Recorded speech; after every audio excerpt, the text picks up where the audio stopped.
What's up, Hypo Traders? Panibagong week, panibagong update na naman ng ating gagawin. Gamit pa rin syempre ang ating paboritong indicator trading na iPro4Pair. So, huwag natin patagalin pa. So, tingnan natin yung nangyari for the past 2 weeks na nag-trade na gamit nitong ating indicator trading. So, by the way, this is Giancarlo Frihas, a part-time trader dito sa ating iPro Trading Solution na group. And tara, tingnan natin kung ano nangyari.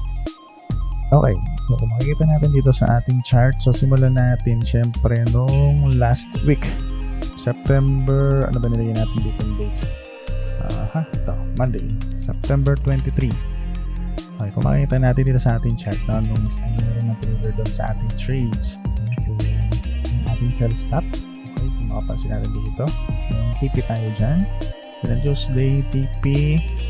Wednesday, nakita ang ating buys ordered. Baba siya, nakita ang ating stop loss. But okay lang yan. Thursday, nakita ang ating sell stop and then nakita ang ating TP.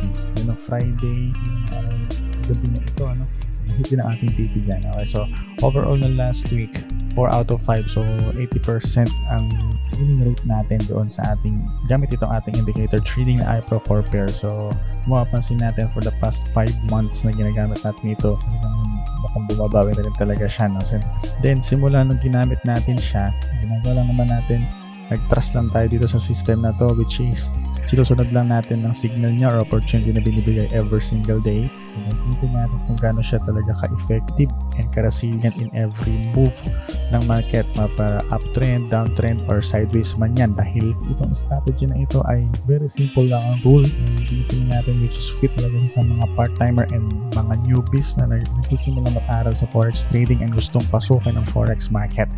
Okay, so yun lang ang sinusunod niya dyan. Tignan natin ang overall move nitong ating tinatrade na currency pair na GBP AUD. So punta tayo doon sa ating D1 or sa time frame na daily. Okay, sa D1 hindi kita ang ating indicator trading dahil applicable lang siya or nagraran lang siya doon sa H1 or sa mas lower na time frame. Okay, so kung mapapansin natin nung kailan ba ito? August 5 siya nag-create ng high peak. Okay, dito. Yeah, so most likely meron. And so far, hindi pa niya nare-reach dahil na mga around September 9, 1 month. Hanggang dito lang na-reach niya. So, meaning, ito pa yung kailangan na i-reach. Then so far, simula September 26 up to this moment, mababa ang move niya and ang dami niyang binalik na support dito.